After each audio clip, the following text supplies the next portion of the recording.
Hello मेरे प्यारो दुलारो। आज इस वीडियो में बात करने वाली हूँ 5 लव लैंग्वेजेस के बारे में, यानी कि मोहब्बत की, प्यार की 5 भाषाएं जो आप अपने पार्टनर के साथ बोलेंगे तो आपके पार्टनर के साथ आपका रिश्ता बड़ा ही प्यारा और मधुर हो जाएगा।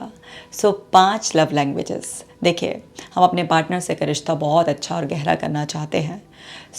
इन 5 भाषाओं में से जो भी भाषा हमारे पार्टनर को समझ में आती है वही बोलनी है हमें। एक भाषा होती है वर्ड्स की, यानी कि कुछ लोगों के लिए वर्ड्स बहुत इम्पॉर्टेंट होते हैं। आप उनसे केयरफुल वर्डिंग करते हैं तो वो अच्छा फील करते हैं, यानी कि उनको मोटिवेट करने वाले, उनको अप्रिशिएट करने वाले वर्ड्स। उनको ना उन वर्ड्स से बहुत ही ज़्यादा अच्छा उनके सीधा दिमाग में और दिल में उतर आते हैं उनके। अगर आप उनसे कुछ भी ख़राब टोन में, ख़राब वर्ड्स का इस्तेमाल कर कर बात करते हो तो वो बहुत ज़्यादा ट्रिगर हो जाते हैं। कुछ लोगों के लिए क्या होता है कि आपकी तारीफ़ के वर्ड्स, आपके मोटिवेट करने वाले इंस्पायरिंग वर्ड्स ही सबसे बड़ा तोहफ़ा होते हैं उनको, यानी कि शब्दों की भाषा समझ में आती है। दूसरी तरीके की जो लैंग्वेज होती है वो होती है लैंग्वेज ऑफ गिफ्ट। यानी कि आप कुछ लोगों को ऐसे देखोगे कि आप उन्हें कितनी भी तारीफ़ कर लो, लेकिन अगर आप उन्हें कुछ दोगे नहीं, यानी कि उनको कोई फूल, चॉकलेट या कुछ भी ऐसा कोई गिफ्ट नहीं दोगे, उनको ऐसा लगेगा कि मतलब आप उनसे प्यार ही नहीं करते हो, जबकि आपने खूब आई लव यू बोला होगा। लेकिन अगर आपने आई लव यू बोलते हुए एक फूल नहीं दिया साथ में, तो उनको लगेगा नहीं कि आप सच में उन्हें लव करते हो। किसी किसी को बिल्कुल बस आपने आई लव यू बोला, वो उसी में खुश हो जाएंगे। क्यों? क्योंकि उनकी लैंग्वेज ऑफ वर्ड्स थी। लेकिन जिसकी लैंग्वेज ऑफ गिफ्ट है उसे क्या होगा कि अगर आई लव यू बोलना है मुझे चलेगा, लेकिन मुझे कुछ उसका डिस्प्ले भी चाहिए। तो ऐसे होते हैं लोग। तीसरी जो लैंग्वेज है वो है लैंग्वेज ऑफ क्वालिटी टाइम। कुछ लोग ऐसे होते हैं, आप उन्हें आई लव यू भी बोल दो, आप उन्हें कोई गिफ्ट भी दे दो, लेकिन अगर आप उन्हें टाइम नहीं दोगे तो उन्हें लगेगा आप उनसे प्यार ही नहीं करते हो। उन्हें आपका क्वालिटी टाइम चाहिए। उनके साथ आप बैठो, उनके साथ टाइम स्पेंड करो, तो उनको लगेगा कि हाँ भाई, ये मेरे को प्यार करते हैं। चौथी जो लैंग्वेज होती है वो होती है language of act of kindness. यानी कि आप उनके लिए कुछ आउट ऑफ द वे जाकर कुछ भी ऐसे उन्हें सपोर्ट करते हो, किसी भी तरीके से उनको हेल्प करते हो, तब उन्हें लगेगा कि हाँ, ये बंदा मुझे प्यार करता है। अब आपने ऐसे बंदे को गिफ्ट भी दे दिया, आपने उसे आई लव यू भी बोल दिया, टाइम भी दे रहे हैं, लेकिन आप उसका कुछ आउट ऑफ द वे जाकर उसकी कोई रिस्पॉन्सिबिलिटी शेयर नहीं कर रहे हैं। अब उसे बिल्कुल भी एहसास नहीं हो रहा है कि आप उसे प्यार करते हैं। उसे लग रहा है बस आपने अपने मतलब के लिए आप उसे टाइम दे रहे हैं, आपको अच्छा लगता है इसलिए आप ऐसे आई लव यू बोल रहे हैं। बस आप बोल रहे हैं लेकिन करते नहीं। अगर आप प्यार करते तो आप मेरी रिस्पॉन्सिबिलिटी भी शेयर करते, तो उसे समझ में ही नहीं आएगा।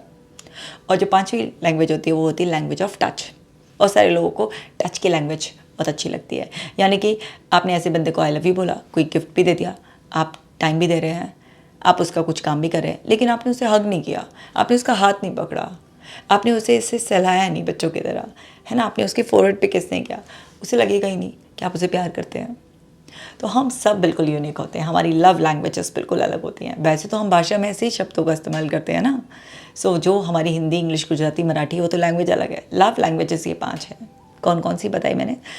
आपके बताई मैंने language of words, language of touch, language of act of kindness, मैंने बताई आपको लैंग्वेज ऑफ गिफ्ट, और लैंग्वेज ऑफ क्वालिटी टाइम। ये मैंने 5 लैंग्वेजेस आपको बताई हैं।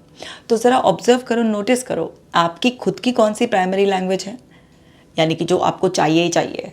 बाकी तो होती तो हमारी सारी हैं, लेकिन एक तो होती है चाहिए ही चाहिए। और हमारे पार्टनर की कौन सी है, और उससे ज़रा उसकी लव लैंग्वेज में बात कर कर देखो। आय हाय, ऐसा रिश्ता हो जाएगा, मज़ा ही आ जाएगा। बिल्कुल दिल में एकदम फिट हो जाओगे, बिल्कुल बहुत मज़ा आएगा, बहुत ही ज़्यादा मज़ा आएगा।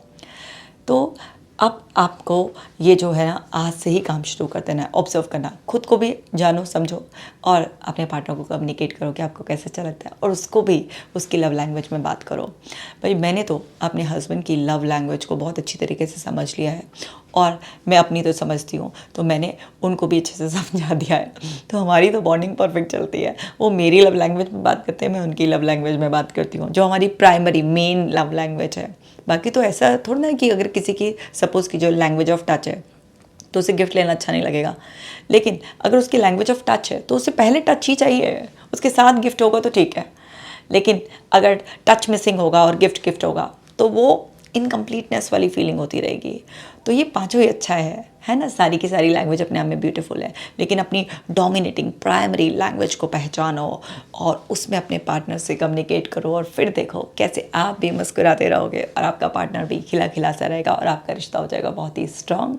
सो मुझे कमेंट सेक्शन में बताना कि आपकी लव लैंग्वेज कौन सी है, आपके पार्टनर की लव लैंग्वेज कौन सी है, और आपने जब उनके साथ उनकी लैंग्वेज में बात की तो उनको कितना अच्छा लगा, और क्या आपके डिफरेंट एक्सपीरियंसेस हुए। मुझे आपके कमेंट्स का इंतज़ार रहेगा। सो मेरे प्यारो दुलारो, जाओ अपने रिश्तों को और ज़्यादा प्यार से भर लो और खुश रहो। इस वीडियो को सबके साथ शेयर कर देना ताकि सभी लव लैंग्वेज में बात करना सीख जाएं और अपने रिश्ते को मिठास से भर दें। खास ख्याल रखना। मिलती हूँ नेक्स्ट वीडियो में।